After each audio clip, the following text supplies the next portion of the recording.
కాలచంద్రికా గురు కరుణా స్పందితా గంగాజరి ప్రవాహికా బోధామృత ప్రసాదితా సహనశీల భూస్వరూప జ్ఞాన దివ్యదాయక అగ్నివాయు సమ్మిశ్రిత జీవనోద్ధారక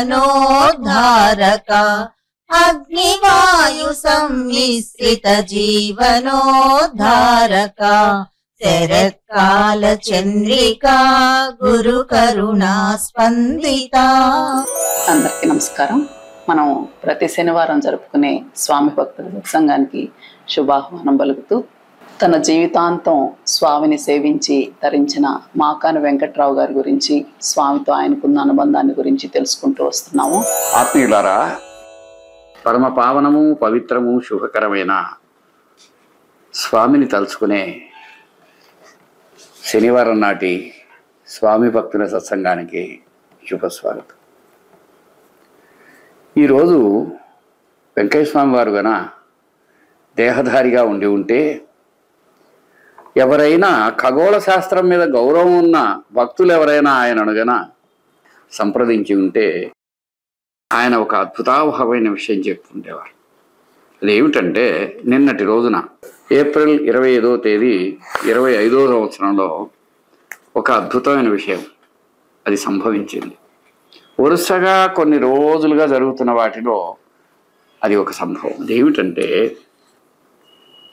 చందమామ ఇతర గ్రహరాశులతో, ముఖ్యంగా గ్రహాలతో కలిసి పరమాద్భుతంగా స్మైలీ చంద్రుడు, నవ్వే చంద్రుల్లాగా కనిపించిన నిన్నటి రాత్రిని ఆయన తప్పకుండా గుర్తు చేసుకుని ఉండేవాడు. అంతేకాదు, ఇటీవల అలా దగ్గరగా వస్తున్న గ్రహ నక్షత్ర తారకల గురించి స్వామికి ఎంతో అద్భుతమైన జ్ఞానానుభవం ఉండి దాన్ని ప్రస్తావించగలిగేవారు. మన అదృష్టం బాగుంటే వాటి యొక్క ఫలితాలను కూడా వివరించి ఉండేవారు. అంతేకాదు, 27వ తేదీ సంభవించబోయే భూమికి దగ్గరగా వచ్చే చంద్రుడి యొక్క పరిణామపు యొక్క ఫలితాన్ని కూడా చెప్పగలిగి ఉండేవారు. ఏమండి, వెంకయ్య స్వామి వారు అక్షరాలు దిద్దడం చదవడం నేర్చుకున్నాడు కానీ కూడబలకటం నేర్చుకోలేదంటారు కదా అని. మీరు చెప్పేది తెలుగు భాష అక్షరాల గురించి. ఆయనకు అన్వయమైనది దేవభాష, దేవనాగరి భాష, మహానుభావుల భాష, సృష్టి యొక్క అన్వయ భాష, అది వారికి తెలుసు. అందుకని స్వామి ఎన్నో విషయాలను ఆ చుట్టూ ఉండే వాళ్ళకి అర్థమైనా కాకపోయినా అప్పుడప్పుడు ప్రస్తావించి చెప్పేవారు. వాటన్నింటినీ ఒక మాలలాగా కూర్చుకుంటే ఆశ్చర్యకరమైన ఎన్నో విషయాలు మనకు తెలుస్తాయి. అతి సామాన్యంగా భూమి మీద ఉండే స్వామి విశ్వాంతరాళంతో అంతులేని సంబంధం కలిగి ఉన్నారు అని అది కొన్నిసార్లు బయటపడింది. అది ముఖ్యంగా వచ్చేసి స్కైలాబ్. అప్పుడు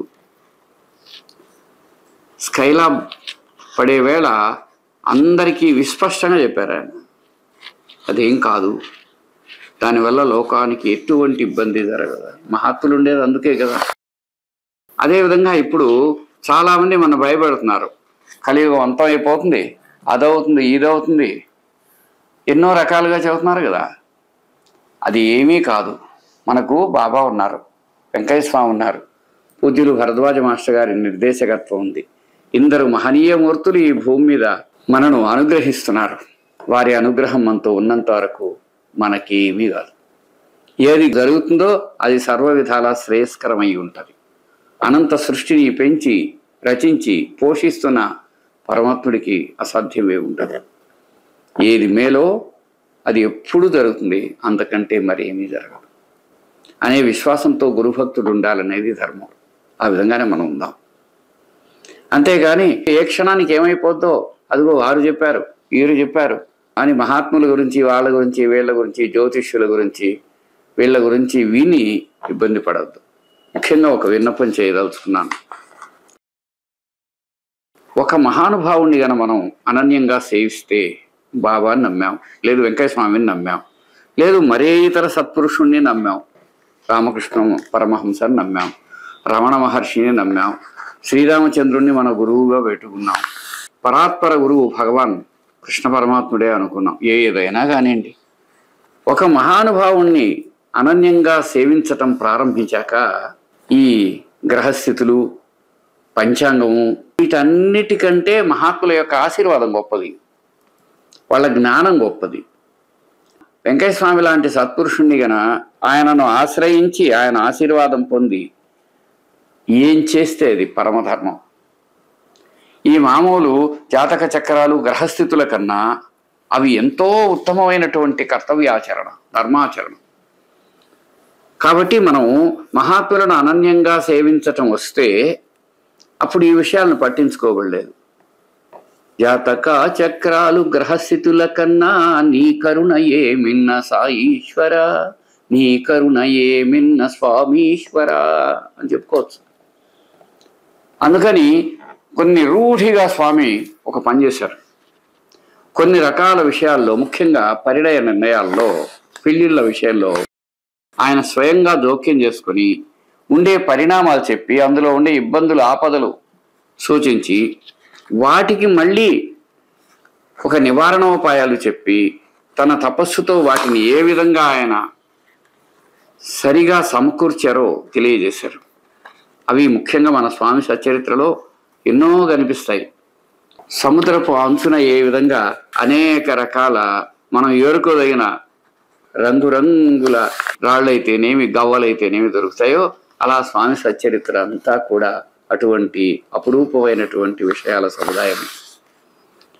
కాకపోతే మనం జాగ్రత్తగా ఆలోచించాల్సింది ఏంటంటే, ఒక మహనీయమూర్తిని ఆశ్రయించి, స్మరించి, నమ్మి, భక్తి విశ్వాసాలతో ఆశ్రయించి వారిని పద్ధతిలో బతకగలగడం.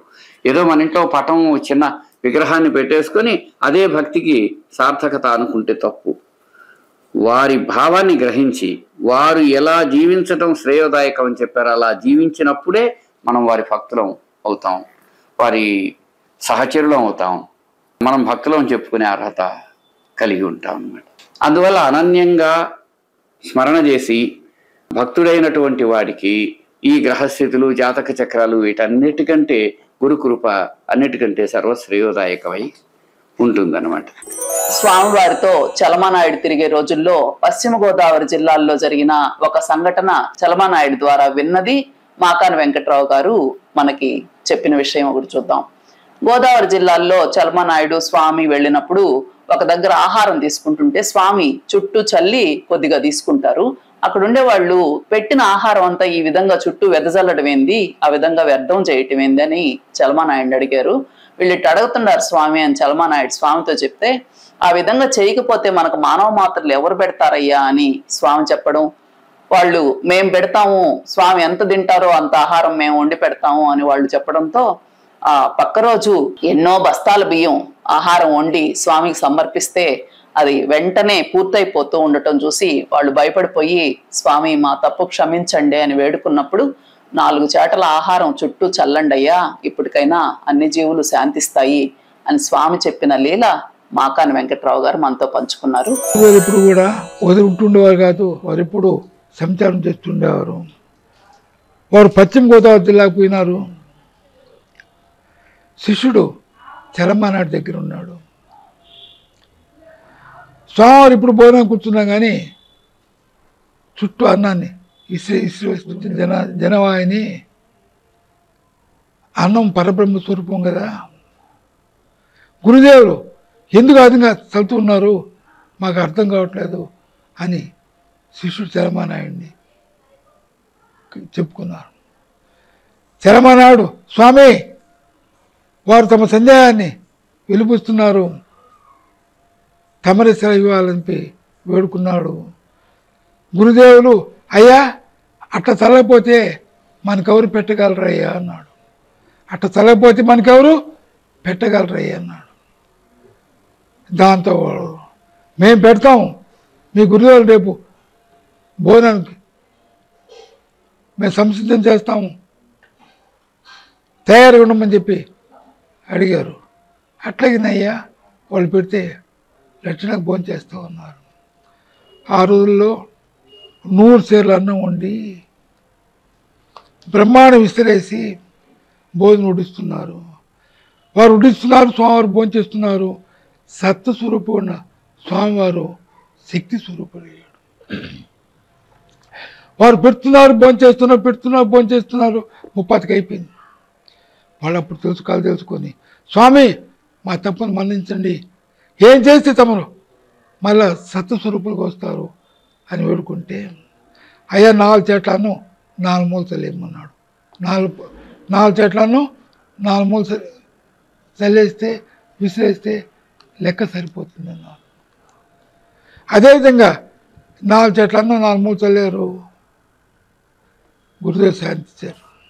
స్వామివారికి ఎంతో ఆత్మీయుడైనటువంటి సేవ చేసిన, మనకు బాగా పరిచయమైన మన మిత్రులు, పెద్దలు మాకాని వారిని గురించి ఇప్పుడు దాకా మనం చెప్పుకున్నాం కదా. ఇంతకుముందు చెప్పుకున్నాం, ఈరోజు చెప్పుకుంటాం, మరి కొన్నాళ్ళు కూడా చెప్పుకుంటాం. అక్కడ ఉద్దేశం ఏంటంటే, స్వామి ద్వారా వ్యక్తమైనటువంటి బహుముఖమైన ఆయన జ్ఞానాన్ని గురించి ప్రస్తావించుకోవటం. అక్కడ మనకు అన్నిటికంటే ప్రధానమైంది స్వామి యొక్క దివ్యత్వము ఎంతగా అందులో వ్యక్తమైందో అనే విషయం. ఆ భక్తులందరూ సామాన్యమైన వారు, అసామాన్యమైన స్వామి యొక్క అనుగ్రహాన్ని చవిచూచినవారు. అది ఒకసారి తలుచుకుంటే ఎంతో ఆశ్చర్యం, ముగ్ధత్వం కలుగుతుంది. స్వామి కృప అంతటిది.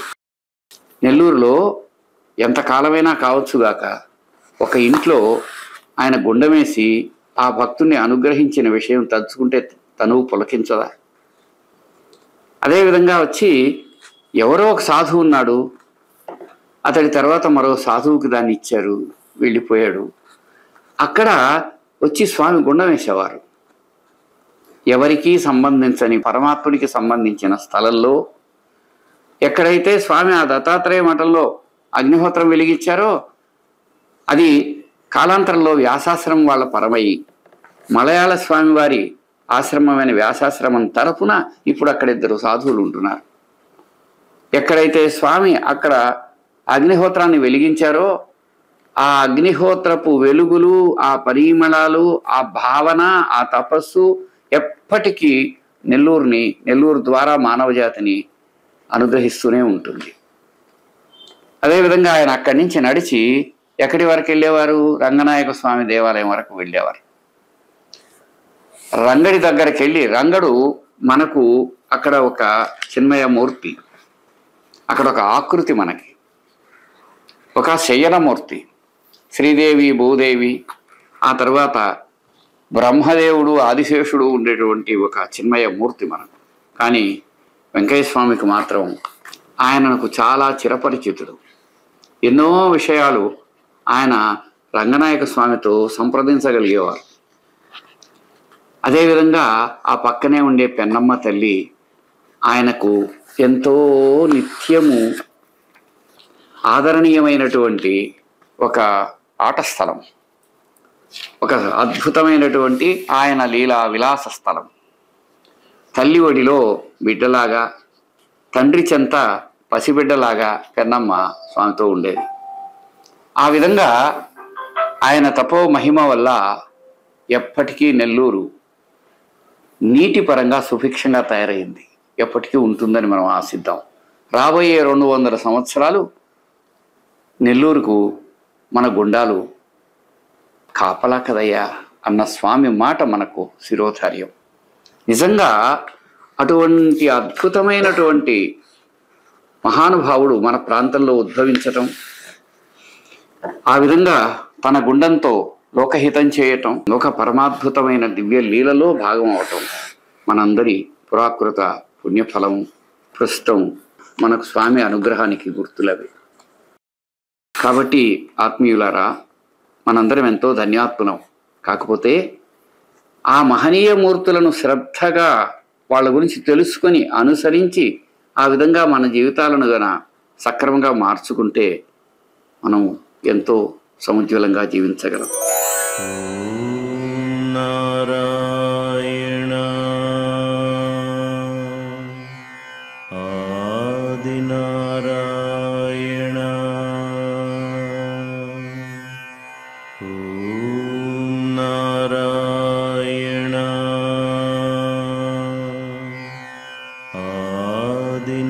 नारायण